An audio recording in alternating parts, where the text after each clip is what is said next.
नमस्कार दोस्तों, मैं विनोद स्वागत करता हूं आपका अपने YouTube चैनल वेद ज्ञान सागर में। देखिए दोस्तों, इस वीडियो में मैं आपको बताऊंगा कि आंवले की वृक्ष की पूजा क्यों की जाती है, आंवला नवमी क्यों मनाई जाती है।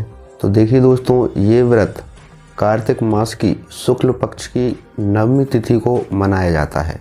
इसे कई जगहों पे अलग अलग नाम से जाना जाता है, जैसे मान लीजिए यानी आंवला नवमी के नाम से जाना जाता है। कई जगहों पे इसे धात्री नवमी के नाम से भी जाना जाता है और इसे अक्षय नवमी भी कहते हैं। तो यानी कई जगहों पे इसे अलग अलग नामों से जाना जाता है। तो मैं आपको यही बताऊंगा कि नवमी यानी आंवला नवमी क्यों मनाई जाती है और इसकी पूजा किस विधि विधान के साथ करना चाहिए, यानी इसकी पूजा की विधि भी बताऊंगा। तो चलिए दोस्तों, वीडियो स्टार्ट करते हैं। तो देखिए दोस्तों, पहले अपन जानते हैं कि आंवला नवमी क्यों मनाई जाती। देखिए दोस्तों, जैसे मान लीजिए आपसे किसी ने पूछ लिया कि आंवला नवमी क्यों मनाई जाती है, तो आपको इसके बारे में जानकारी नहीं होगी। तो इसलिए मैं पहले आपको बताता हूँ कि आंवला नवमी क्यों मनाई जाती है। फिर इसके बाद मैं बताऊँगा आपको कि आंवले की वृक्ष की पूजा किस विधि विधान के साथ करना चाहिए, उसमें क्या करना चाहिए क्या नहीं करना चाहिए, यानी उसकी पूजा का महत्व, उसकी पूजा किस विधि के साथ करना चाहिए।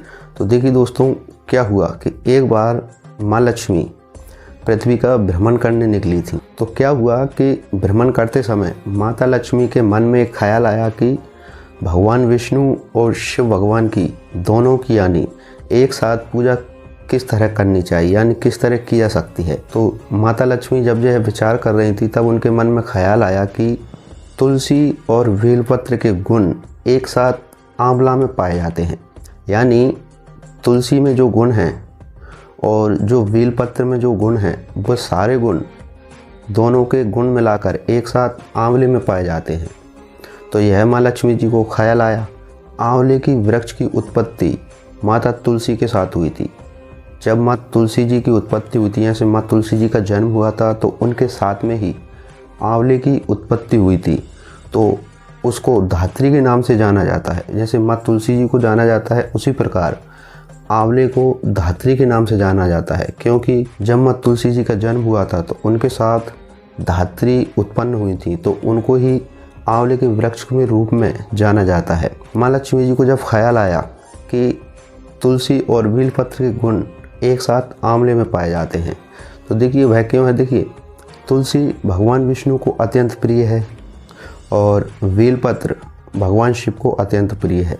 तो यानी अगर इसकी पूजा की जाए तो दोनों की पूजा हो सकती है।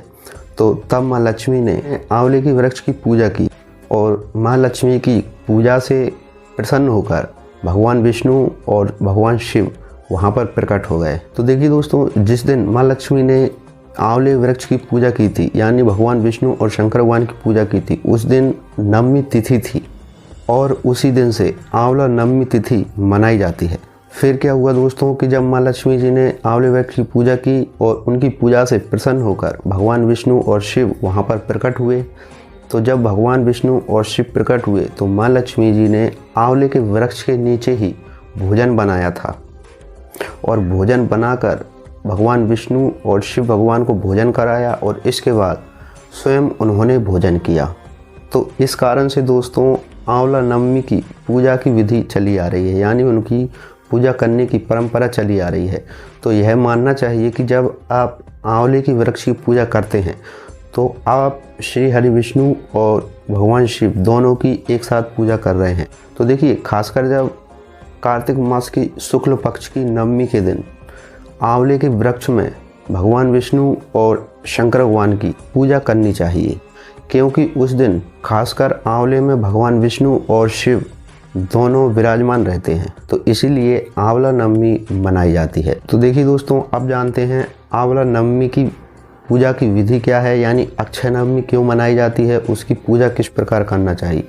तो देखिए माता मैंने कि पहले कार्तिक मास की शुक्ल पक्ष की नवमी तिथि के दिन प्रातःकाल उठकर स्नान करना चाहिए और नए वस्त्रों को धारण करना चाहिए। अब आपको आंवले की वृक्ष की पूजा के लिए जो पूजा सामग्री है वह सब एकत्रित कर लें और एक बात का ध्यान रखें, जब जो आप पूजा सामग्री एकत्रित कर रही हो उसमें आंवले का होना ज़रूरी है, यानी उसमें एक आंवला अवश्य रखें। तो देखिए, आप पूजा की सामग्री एकत्रित कर जहाँ आपके आसपास कहीं भी आंवले का वृक्ष हो वहाँ पर जाएं और वहाँ पर साफ़ सफाई कर लें। और साफ़ सफाई करने के बाद तो देखिए, जब आप सामग्री एकत्रित कर लें तो आपको पकवान वगैरह बना लेना चाहिए। और वह अधिकतर आप कोशिश करिए कि आपको आंवले के वृक्ष के नीचे ही भोजन बनाना है। अगर आप नहीं बना सकते तो आप घर पर भोजन बनाकर और आंवले के वृक्ष के पास जाएं।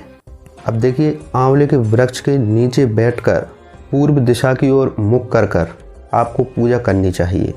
देखिए, आंवले के वृक्ष की जड़ में जल समर्पित करें और फिर उसमें कच्चा दूध समर्पित करें।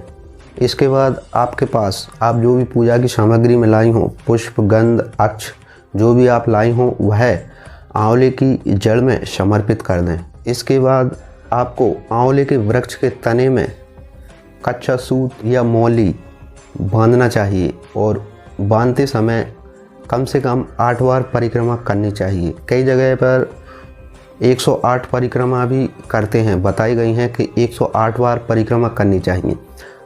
आप अधिकतर कोशिश करें कि आपको 108 बार परिक्रमा करना है।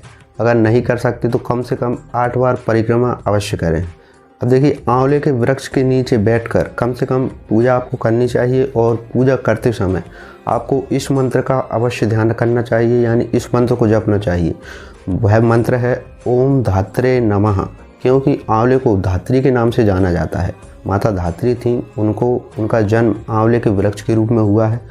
तो इसी कारण से आपको इस मंत्र का उच्चारण करना चाहिए, ओम धात्रे नमः। इस मंत्र के साथ आप आंवले के वृक्ष की पूजा करें, यानी श्री हरि विष्णु और शंकर भगवान की पूजा करते रहना चाहिए। इस मंत्र को कम से कम आपको 108 बार जपना चाहिए। अब देखिए, पूजा करने के बाद आपको जो भी कीर्तन वगैरह कर सकते हैं करें, भजन पूजन जो भी जितना हो सके आपसे तो उतना करना चाहिए। लेकिन आप जो भोजन बनाकर लाई हैं तो वह आपको आंवले के वृक्ष के नीचे बैठकर ही करना चाहिए। यह विधान है। ऐसा माना जाता है कि जैसे मान लीजिए, जब आप आंवले के वृक्ष के नीचे बैठकर भोजन कर रही हैं, अगर आप जो भोजन कर रही हैं उस थाली में अगर आंवले की पत्ती गिर जाए तो बहुत शुभ माना जाता है। यह मान लीजिए कि अगर आप आंवले के वृक्ष के नीचे भोजन कर रही हैं, पूजा करने के बाद आपने विधि विधान से पूजा की और इसके बाद जब आप आंवले के वृक्ष के नीचे भोजन कर रही हैं तो भोजन करते समय अगर आपकी थाली में आंवले के वृक्ष की अगर पत्ती गिरती है तो बहुत शुभ है। आप यह मान लीजिए कि आप पर भगवान शिव और श्री हरि विष्णु जी की कृपा है, तो वह बहुत शुभ माना गया है। तो इसी कारण से आपको आंवले के वृक्ष के नीचे ही बैठकर भोजन करना चाहिए।